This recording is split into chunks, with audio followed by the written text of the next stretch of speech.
Ang offer po natin, unanswered prayer. Sa Tagalog, mga panalangin na hindi sinasagot. Diba? Ilang ating prayer, ilang ating mensahe ngayon. Last Friday, habang nag-sharing tayo sa ating fellowship sa funeral service, narinig ko sa isang kapatid, ang sabi niya,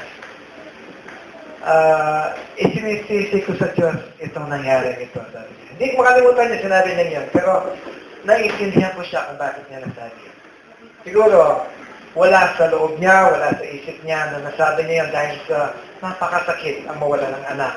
Pero, yun ang nagbigay ng hudyat sa akin na pag-aralan kung bakit nga ba kuminsan hindi dinidinig ng Diyos ang ating panalangin. Kasi narinig ko sa kapatid, sabi niya, madalas nang ipanalangin na kagalingan ng kanyang anak, na ibigay na ng Diyos yun. Madalas.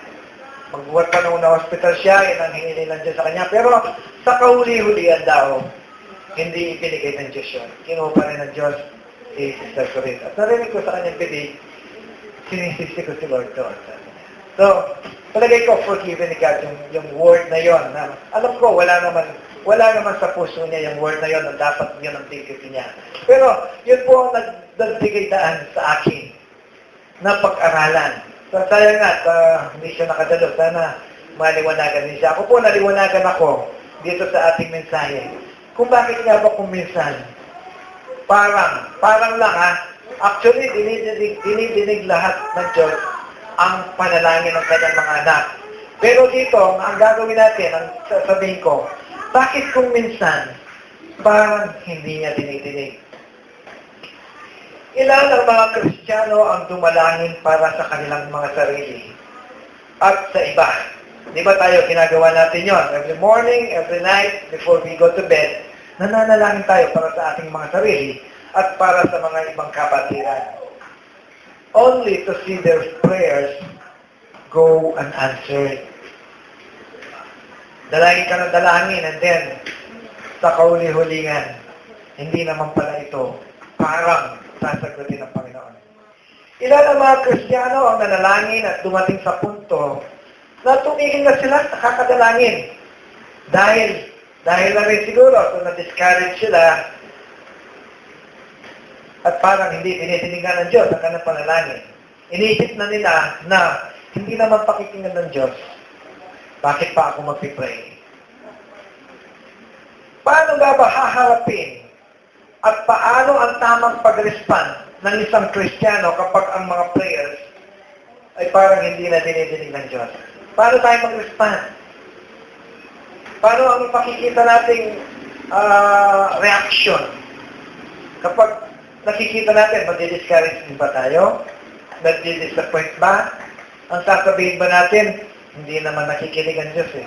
Hindi na ako magpipray. Ganun ba ang tamang pag-respond ng isang Kristiyano kapag hindi sinasagot ng Diyos ang kanilang mga dalangin? At bakit at ano ang mga dahilan kung bakit hindi dinidinig ng Diyos ang mga ito? Bago po natin sagutin ang mga katanungan ito, i-define muna po natin ano nga ba ang sinasabi ng Biblia patungkol sa panalangin, about prayer. Babasahin po natin ang Deuteronomy sa Old Testament, Deuteronomio sa Tagalog 4:7. Deuteronomy 4:7. Ako na po magbabasa. Sapagkat anong dakilang bansa nga ang may Diyos na napakalapit sa kanila.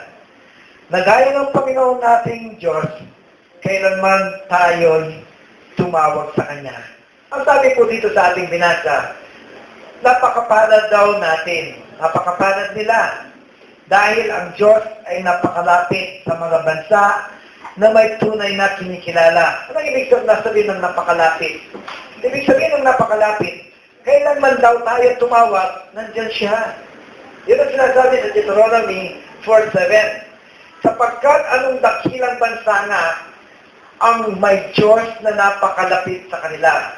na gaya ng Panginoon nating Diyos, kailanman tayo tumawag sa Kanya, nandiyan siya. O see? So, huwag natin sabihin na when we pray, walang Diyos na nakikinig. Walang Diyos na tumutugon. Sabi nga, napakapalad daw ng may tunay na Diyos na kinikilala na kahit kailan tayo tumawag, nandiyan siya.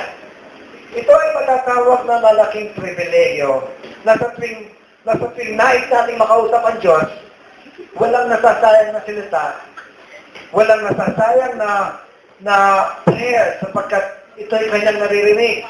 Naniniwala po ba tayo doon? Amen, yes. Nakikinig ang Diyos.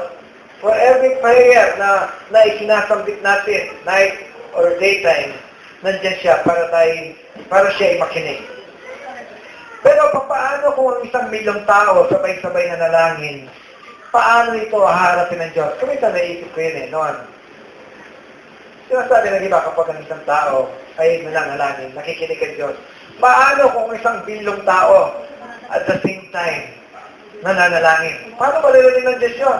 Nananalangin sa Syria, pakikinggan. Nananalangin sa isang subdivision si Brother Richard, pakikinggan din. Kami at ang tenga ng Panginoon.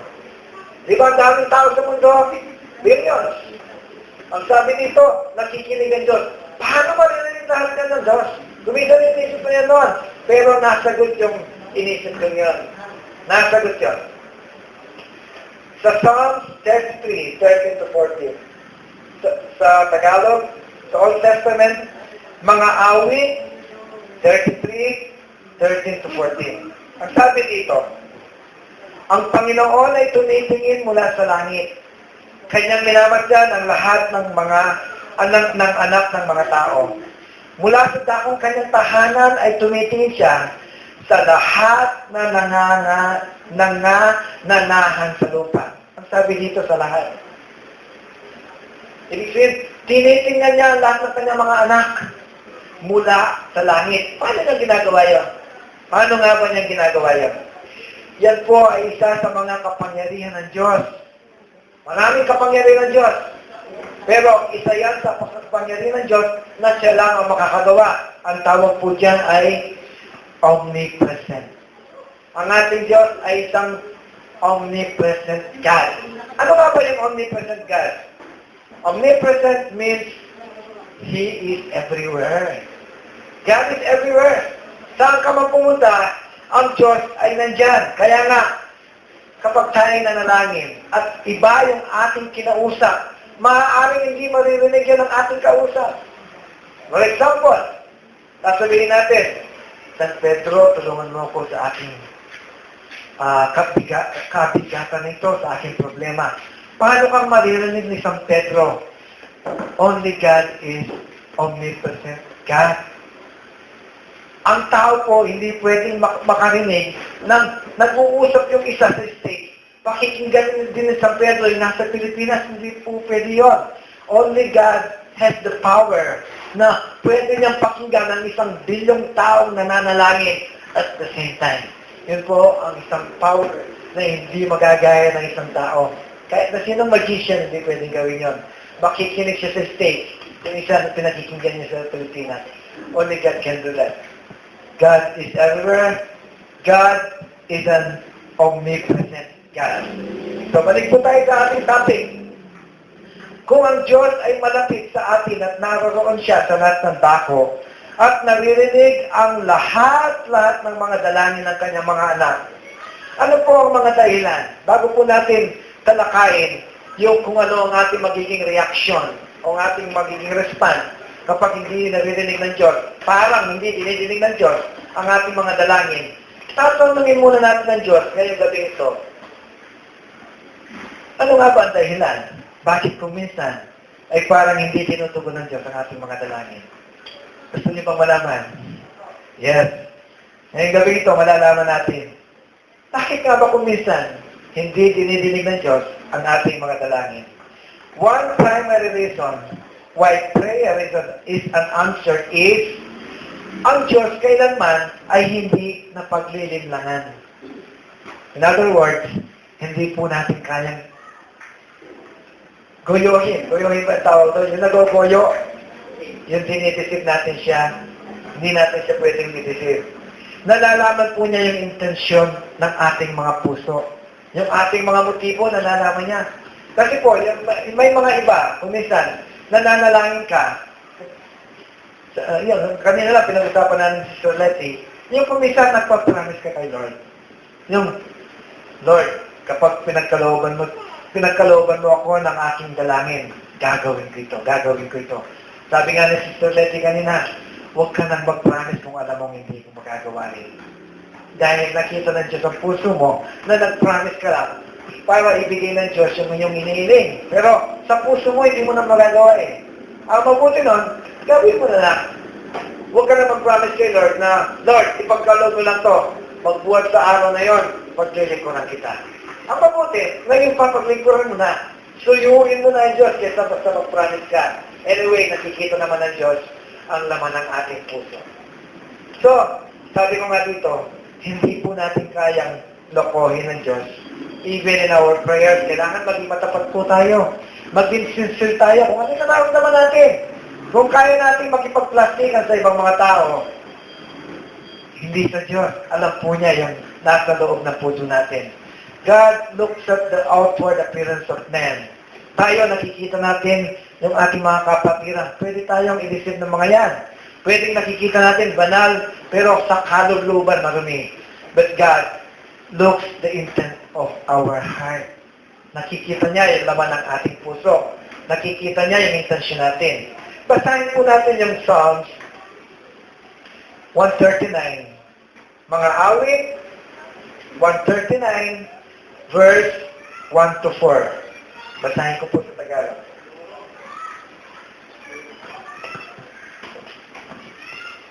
Psalms 139, verses 1 to 4.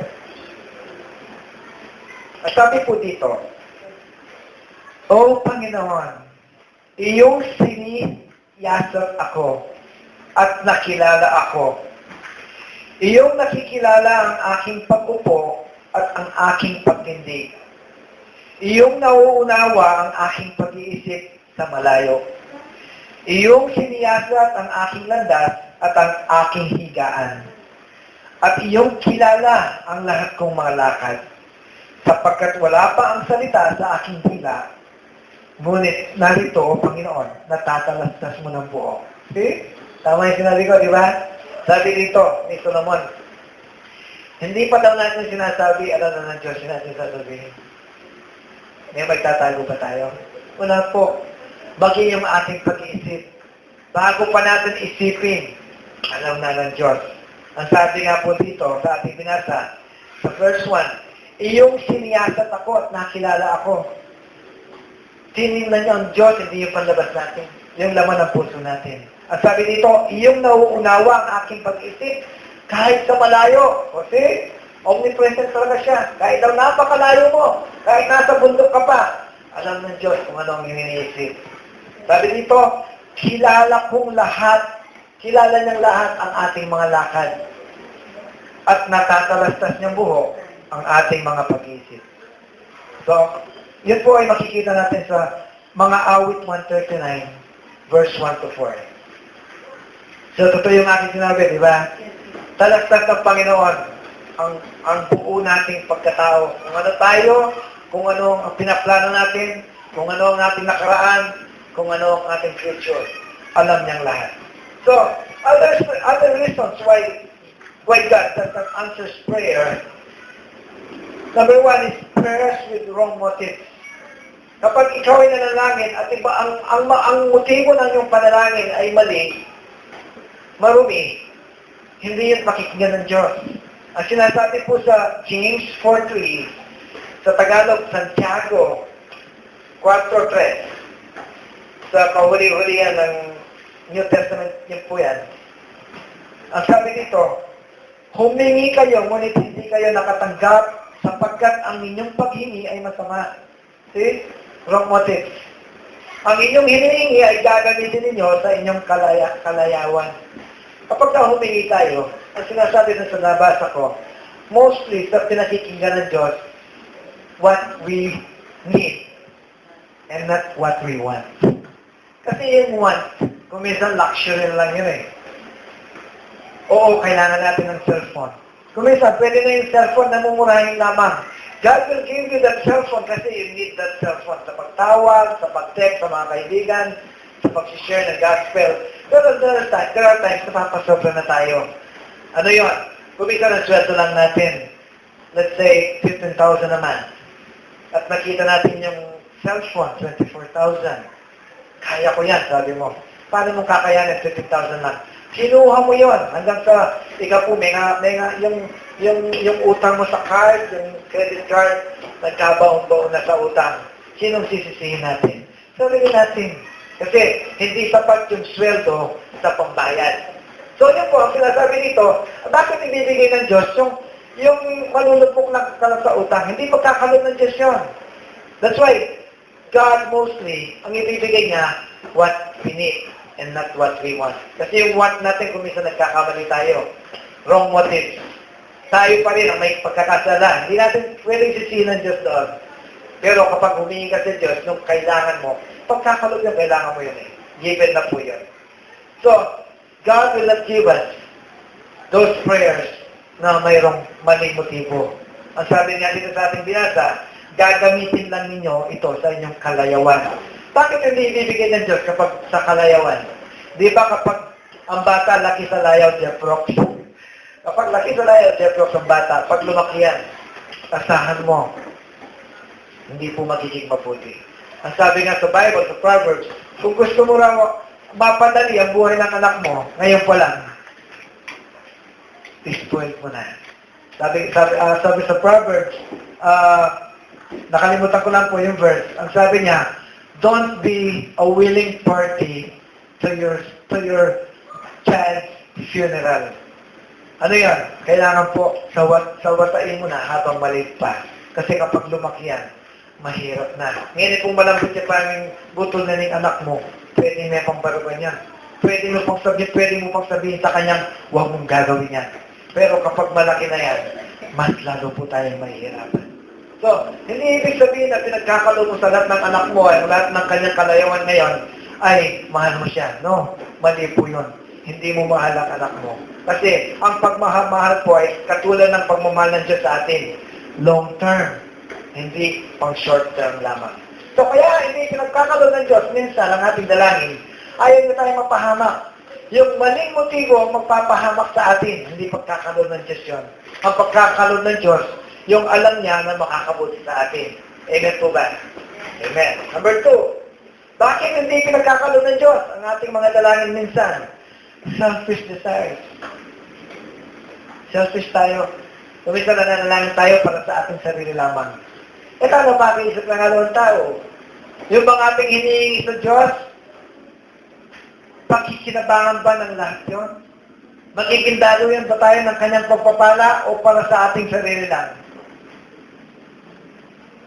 Come to think of it. Ano yung inyong dalangin ngayon para sa inyong sarili? Kuminsan para sa sarili natin. Makakabuti ba sa ministry yun? Makakabuti ba sa aking ina yun? Makakabuti ba sa aking kapitbahay yun?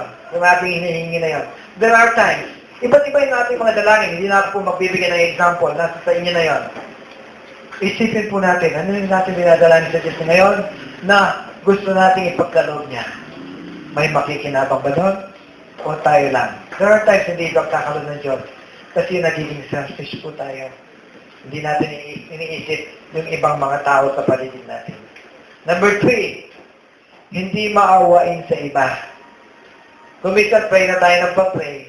Pero pagkatapos natin mag-pray, hindi nakikita sa ating puso yung mayroon tayong malinis na puso sa ibang tao. Dahil sa mga ito, we cannot expect God to answer our prayers. Ang sinasabi po sa 2 Chronicles 7:14. Kroniko yata yung sa Tagalog. Mga Kroniko. 2 Chronicles 7:14. Ang sinasabi po dito, kung ang aking bayan na tinatawag sa pamamagitan ng aking pangalan, ang Diyos ang nagsasalita dito, kung ang aking bayan na tinatawag sa pamamagitan ng aking pangalan ay magpakumbaba at dumalangin at hanapin ang aking mukha at talikuran ang kanilang masamang mga lakad. Aking ngang didinggin sa langit, at ipatatawad ko ang kanilang mga kasalanan, at pagagaling ko ang kanilang mga lupain. See? The Lord spoken. The Lord has spoken. Sabi niya, kung ang aking mga anak, ang aking bayan, tinatawag ang aking, di ba, when we pray in Jesus' name. We pray in the Lord's name, in God's name. Ang sinasabi dito, kapag daw kayo ay tumalangin sa aking pangalan, sa Diyos, at magpakumbaba. See, number one yung magpakumbaba. We pray and we pray and we pray. Pero pag kaharap naman natin mga tao nakatangkato sa pulong, hindi pakikingin ng Diyos. Kasi sabi dito, at sila ay magpakumbaba at dumalangin at hanapin ang aking mukha.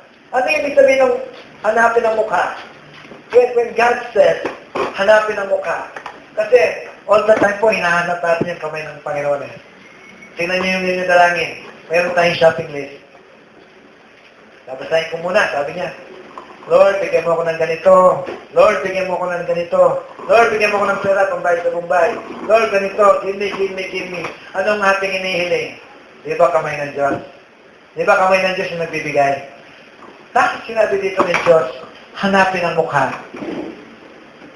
The Lord wants you to ask for Him first before ask for anything else. Hanapin mo muna siya. Before we pray, sasabihin natin sa Diyos, Lord, I want you. Lord, I need you. Lord, I love you. Binanggit ba natin yun? Maaaring hindi. Maaaring sasabihin natin, Lord, pagaling mo naman ako sa ating sakit. Pagagaling ka ni Lord, bakit hindi ka pagagalingin? Pero uhutin ang Diyos sa atin eh. Uhutin siya sa ating pagmamahal.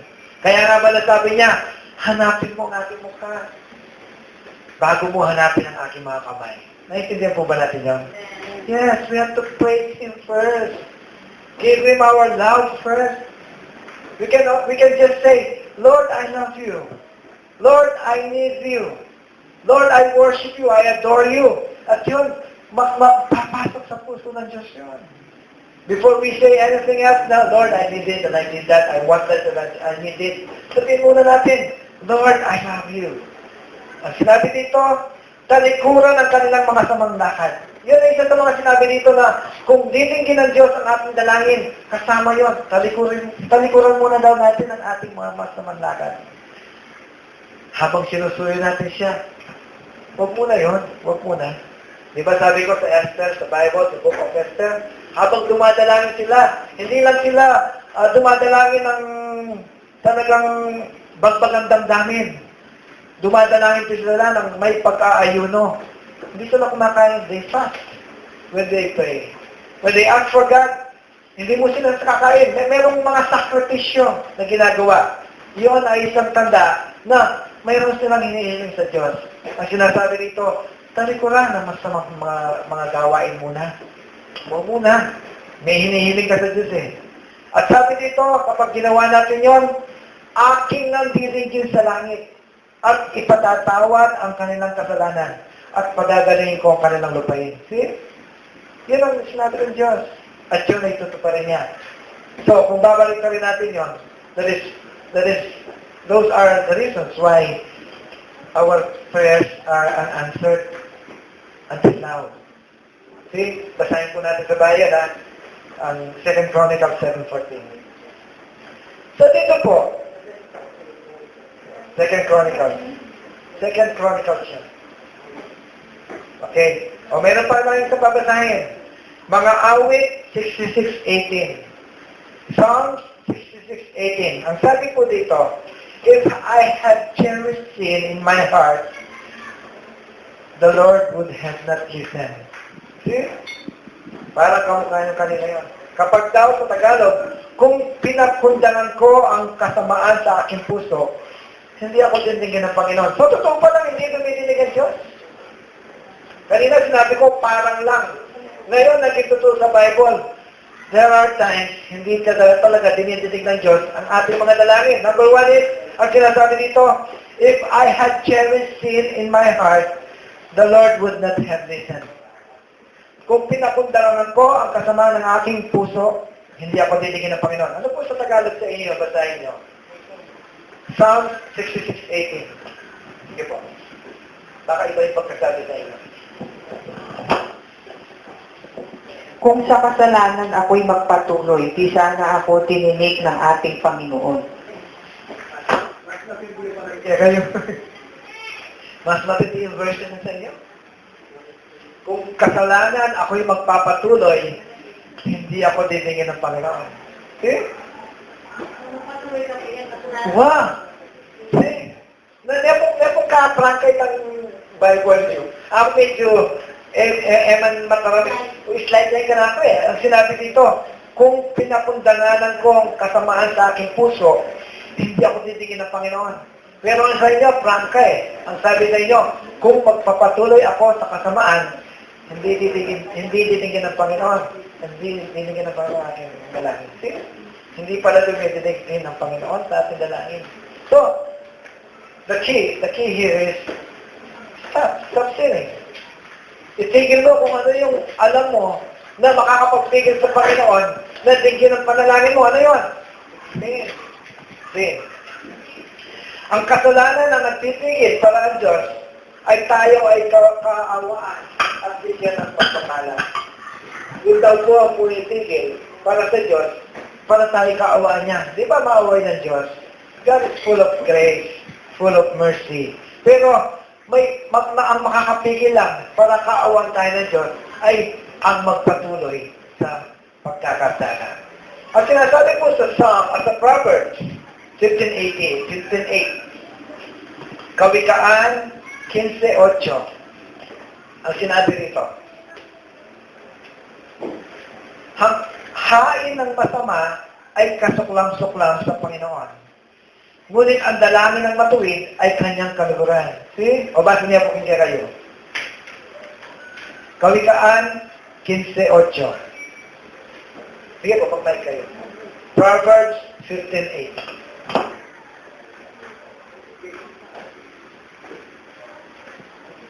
Kasuklam-suklam kay Yahweh ang handog ng masama, ngunit sa panalangin ng matuwid, siya ay natutuwa.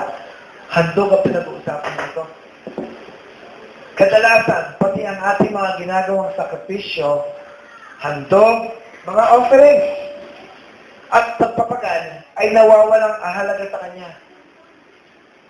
Pati yung mga pag-aayuno, kahit na mag-fasting ka pa, yung mga panata, mga pagpapagal, mga pagpipinirensya, ay kailanman hindi ito papasin ng Diyos kung wala naman sa puso natin yung hanggang natin magtago at magsisi ng kasalanan. Diba?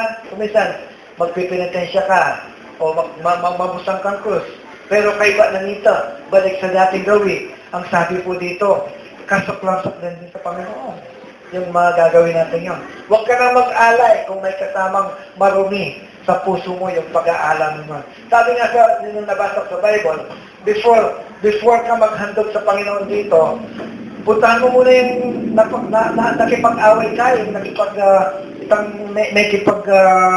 meron kang hindi napagkasunduan ng kapatid, puntahan mo muna daw siya at makipagkasundo bago ka mag-alay sa Panginoon. At sa gayon, yung alay mo ay magiging katanggap-tanggap sa Kanya. Ganun po ang sinasabi dito. Walang kwenta yung ating pag-aalay, pagpapagal, pagpapenitensya, mga panata, mga pag-aayuno, mga pagpipray ng matatagal, mga 2 oras na prayers, hindi po pakikinggan ng Diyos kung hindi malinis ang ating mga puso. Kung ang ating mga puso ay walang kasamang pagsisisi at hangad na magbago. Ang sabi po dito sa Mark 12:40, puro mga verses yan. Sa New Testament po, Marcos, pagkatapos ng Matthew, Luke, Mark, John, Marcos 12:40. Mark 12:40. Sabi po dito, which devour widows' houses and for a pretense make long prayers, these shall receive greater damnation. Sa Tagalog, ganito pong pagkasabi, sila ang mga lumalamon sa bahay ng mga balo. Sila ay nagkunwaring nanalangin ng mahaba. Ang mga ito ay tatanggap ng higit na mabigat na kahatulan. Sa Tagalog po sa inyo, Mark 12:40. Sige, sige. Sige, Sis Myra. Mark 12:14.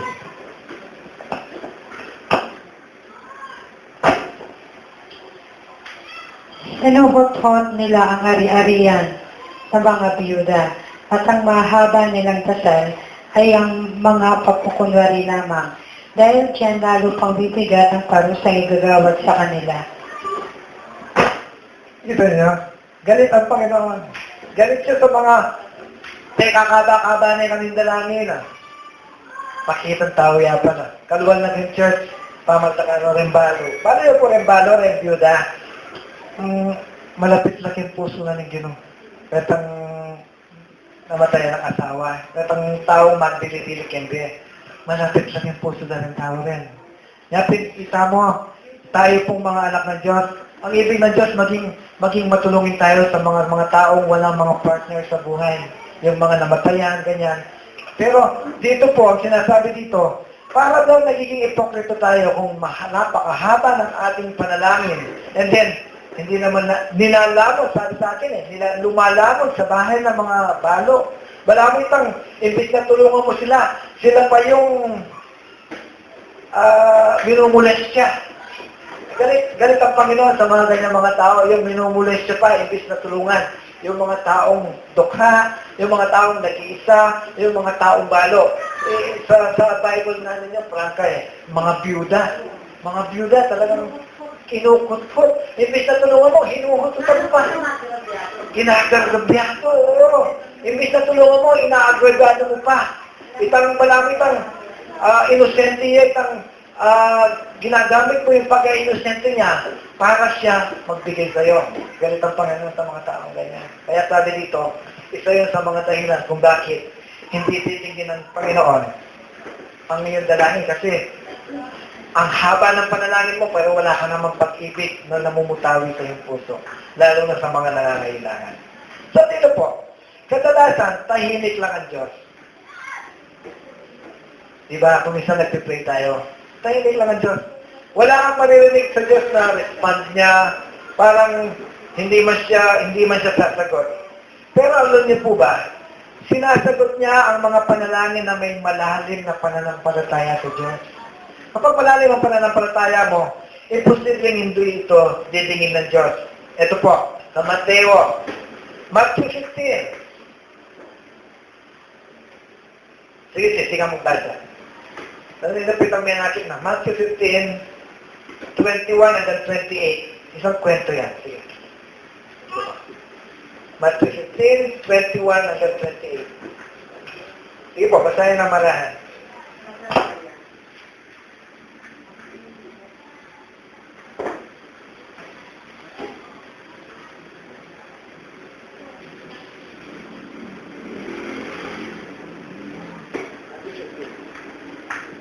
Matthew 15, 21 to 28.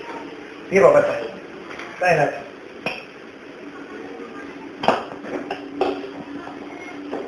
Umalis doon si Jesus at nagpunta sa lupain malapit sa Tiro at Sidon.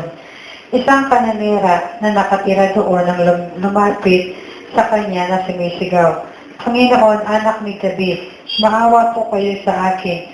Ang anak kong babae sinasapian ng demonyo at labis na pinahirapan ito." Ngunit hindi sumagot si Jesus. Lumapit ang kanyang mga alagad at sinabi kay Jesus, "Paalisin na nga po ninyo siya. Napakaingay niya at sunod ng sunod sa atin." Sumagot si Jesus, "Sa mga naliligaw na tupa ng sambayan ng Israel lamang ako'y sinugo." Ngunit lumapit sa kanya ang babae, lumuhod ito at nagmakaawa. "Tulungan po ninyo ako, Panginoon." Sumagot si Jesus, "Hindi dapat kunin ang pagkain ng mga bata at ibigay sa mga aso." "Totoo nga, Panginoon. Ngunit ang mga aso man po ay kumakain ng mumong na nalalaglag sa habag ng kanilang Panginoon." Tugon ng babae. At sinabi sa kanya ni Jesus, Napakalaki ng iyong pananampalataya. Mangyayari ang hinihiling mo." At noon din gumaling ang kanyang anak. Amen. Ang umihiling po dito, yung habol ng habol na babae nga, hindi po yung Kristiyano. Hindi taga-Israel yun. Actually, Canaan yun, Kanaan yun eh. So dito po, ang sinasabi dito sa ating narinig, na si Kristo ay sa verse 24, ang sinabi niya, sinugo lamang ako para sa mga naliligaw na tupa ng sambayang Israel. Ibig sabihin ni Kristo dito, ako'y naparating sa bahay ng Israel lamang, sa mga sumunod lang sa Kanya. Ngunit lumapit siya sa Kanya, kanyang sinabi, at sinamba at sinabi, Panginoon, tulungan mo ako. Ngunit sumagot siya, hindi nararapat na kunin ang tinapay ng mga anak at sinapon sa mga aso. Sinabi ng babae, totoo, Panginoon, ang mga aso man ay kumakain ng mumong na naglalaglag mula sa kainan ng kanyang Panginoon. Nang magkagay, sinabi ni Jesus sa kanya, babae, napakalaki ng iyong pananampalataya. Na-impress siya. Na-impress siya. Inadmire niya yung babae sa laki ng pagtitiwala kay Kristo na bagamat siya ay hindi taga-Israel, ay gano'n na lamang ang kalaki ng paniniwala niya na kaya siyang pagalingin ni Kristo, na kaya magpaalis ng demonyo sa kanyang anak, sabi, no? Si Kristo. So dito, sabi ni Kristo, babae, napakalaki ng iyong pananampalataya. Mangyari sa iyo ang ayon sa ibig mo. Mula sa oras ng iyon, gumaling ang kanyang anak.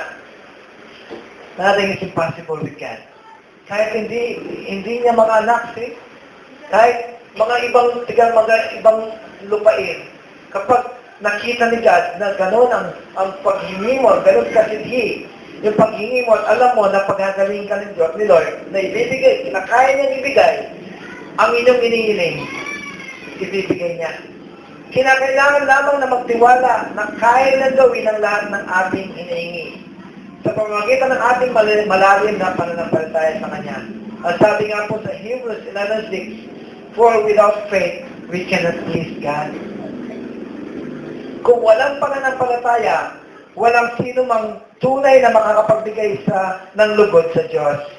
Kaya marahil hindi pinagkakalob ang ating mga dalangin. Baka kulang tayo sa faith. Kulang sa pagniniwala sa Diyos. Kulang sa pagtitiwala sa Kanya. Kumisan hindi kulang eh. Alam niyo kung ano? Kumisan hati. I'll give you an example. Nanalangin ka na. Sinabi mo na, Lord, bibigyan ko na yung ka. Binibigay ko na sa iyo mga kamay ang aking anak sa kanyang sakit. Alam ko, ikaw lamang ang makakapaggaling sa sakit ng aking anak. And then after 2 days, mayroong kapitbahay na kumatok sa bahay mo. May kini, dalata na yung anak mo, kitang saan? Mayroon doon, nagpapagaling. Anong ginagamit sa pagpapagaling? Hindi ko alam, basta mayroon siyang sinasabi na ibang espiritu daw. Pero nakakapagpagaling siya. O tara, dali na natin ang anak ko. Spirit, nasa ng pagtitiwala mo? Hati. Alam mo na, tinanong mo na kung saan ang gagaling yung kanyang paggagamot. Bakit siya nakakapaggamot? Ang sabi ng kausap mo, ibang espiritu. Ibig sabihin, hindi galing sa Diyos. Pero tinanong pa rin ang iyong anak. Hati, paano ka pagagaling ng Diyos? Yung sinabi mo sa kanya, nung dumalangin ka na ganap ang pagtitiwala mo sa kanya, na pagagalingin niya yung anak mong may sakit. Pero nung meron ka nabalitaan ng gagamot, na hindi naman Diyos ang ginagamit niya sa kanyang paggagamot, ay pumunta ka pa rin. So, hindi pagagalingin ng Diyos, hindi titinggin ng Diyos ang iyong dalangin. Kadalasan, aalis po ang pagpapala ng Diyos kapag kulang at hati ang ating pananampalataya. There are times, kumisan, sasabihin natin, gumaling naman eh. Nung dinala ko ang aking anak doon sa faith healer na yon, gumaling naman eh. Oo, gumaling na, pero nagkasala ka naman. At ang pagpapagaling na yon, hindi galing sa Diyos, hindi yun ay tuturing na pagpapalang galing sa Diyos. Pagpapala ng ibang espiritu yon. Hindi natin kung magtatagal yon, hindi natin kung ano ang kanalabasan nun. Pero ang isang pagpapalang galing sa Diyos will add no trouble in it. Walang trouble. Ito ay panghabang buhay. At walang pagkakasalang ating nagagawa kapag ating ibinibigay sa Kanya ang ating mga dalangin. So dito po, makuha mo natin ang ating gusto, ito ay pansamantala lamang at tayo nagkakasala pa. When God does not answer prayer, sinasabi lang sa atin na, wait. Kuminsan hindi tayo makapaghintay eh. Di ba? Minsan sinasabi sa atin ng Diyos, I have other plans for you. Of course, God knows all things. His will are better than our will. Sabi ko nga nung sa ating funeral service. Maganda na sa ating tingin, pero mas maganda ang ipakikita ng Diyos. Kumisa kasi, okay na to eh. Pero hindi natin alam, mas okay yung ibibigay ng Diyos kung hihintayin lang natin. Di ba, one example nito na sinabi ko minsan, mayroong dalawang mag-ama na pumunta sa isang toy store. Pagpasok pa lamang sa toy store, ang sabi ng kanyang anak, dati gusto ko na itong bola na ito, napakaliit ng bola. Sabi ng kanyang ama sa sarili, nakaritak na mo ko siya ng anak ko, anak. Pwede bang umusok-usok tayo ng konti doon? Baka may mas maganda pang laruan doon, sabi doon sa anak. Sabi ng anak, okay daddy. Pagdating ito sa gitna, nakita ng anak yung isang airplane na maliit. Dati gusto ko na ito, maganda itong airplane ito. Sa isip ng ama, maliit pa rin yun eh. Mas kaya ibigay ng ama nang higit sa maliit na airplane na yun. Sabi ng ama, pwede bang umusok pa tayo dun sa bandang huli? Marami pang magagandang toys doon. Sabi ng anak, okay daddy. Pagdating doon, ang pinili ng anak yung isang bike na maliit. Ito na daddy, gusto ko ito. Okay na okay to, the best para sa akin to. Ang sabi ng ama, ako nang pipili, sabi ng ama. Ang pinili ng ama, yung may motor na kotse, na baterya na hindi na kailangan pumadyak ang anak. See, there are times ganun po tayo. Hindi tayo makapaghintay. Akala natin yun ang the best para sa atin, pero hindi natin alam. Meron palang ibibigay ng Diyos kung maghihintay ka lang. Much, much better than your plan. Ako natin yung message. Kailangan lang maghintay. Eh, paano ura-ura to? Bakit wala pa yung blessings ni God? Bakit hindi pa pinakikinggan ng Diyos sa aking dalangin? Kulang ko na ini, kunin ko na ini. Nalagpasan mo yung biyaya ng Diyos. Dapat sana ay mapapasa iyo. Na mas maganda. Much better than your plan. Sino sa atin ang makakapagsabi na mas maganda kung namatay si Sister Evelyn? Kaysa nabuhay pa siya. I don't think mayroong magsasabi sa atin dito kahit isa.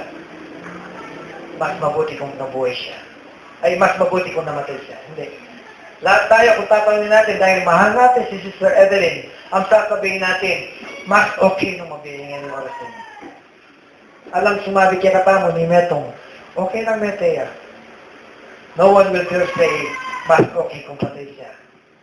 Pero only God can see that. Tayo bilang mananampalataya, ito ang nararapat na disband natin that we have to thank Him and praise Him for everything na pinapahintulutan niya. Hindi natin alam yun. Sabi ko nga nasa funeral tayo, balang araw, i-reveal ng Diyos sa atin kung bakit niya kinuha agad at the age of 37. Si Sister Edeline, 27. Ngayon, hindi natin maintindihan yun. Hindi natin naunawaan yun. Ang nakikita lang natin, ay makalunos naman. Makalunos na yung manikiyan. Kalatina pa, likwanan na yung sister. Ay, nakakaawa naman yung ina. Yung damdamin niya sa pagkawala ng kanyang anak. Limitado po yung nakikita natin. Kung nakikita natin habang nakaupo tayo sa street, sa kanto, ang nakikita lang natin yung mga dumadaan sa sakyan. Alam niyo si God kung nakikita niya, nasa itaas siya ng pinakamataas na building. Kita niya ang lahat ng sasakyan, parot parito. Ang nakikita natin, only those we can see. Ganun ang Diyos. Hindi natin alam kung ano ang kanyang nakikita at kung ano ang kanyang motibo. Ano ba ang nakikita ni Sister Jane ngayon kung bakit niya dinala siya ng kanyang pamilya dito ng Diyos? Hindi natin alam. Only God can see that. At kung maghihintay sila Brother Richard, sila Sister Jane, makikita nila kung ano nga ba ang pagpapalang ibibigay ng Diyos kung bakit sila dinala dito. Ganun po tayo kuminsan. Nakakapaghukom tayo, nakakapag-judge tayo, nakakapaghusga tayo ng mabilis sa ating nakikita lamang. But not God. So kung alam niyo pa kung ano ang magandang mangyayari sa atin, kung titingin tayo sa nakikita ng Diyos, maganda. That is faith. Ano ba yung faith?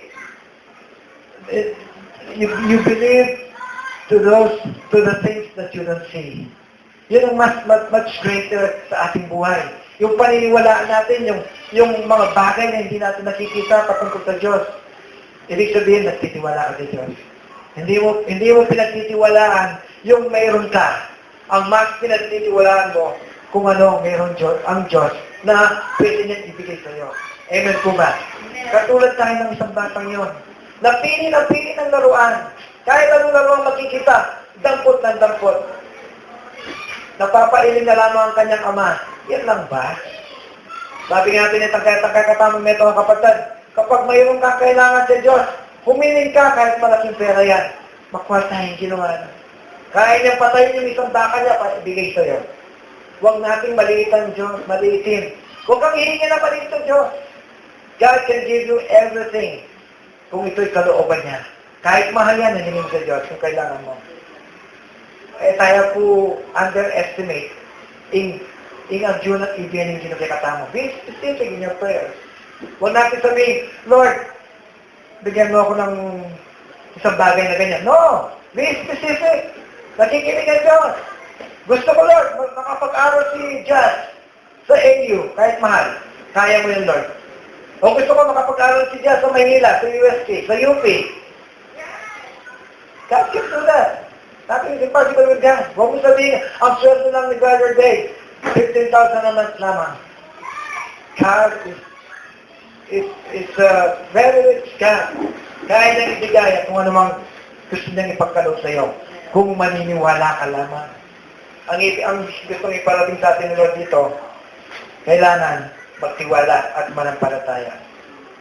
Maganda man o pangit sa ating paningin, kapag ito ay pinahintulutan ng Diyos, we have to believe that still it is the best for us. Kasi God knows better. That is the best response po yung pinag-usapan natin kanina. Hindi lang magbibigay pagpapala sa atin, maging sa mga nakakarinig at nakakakita sa atin.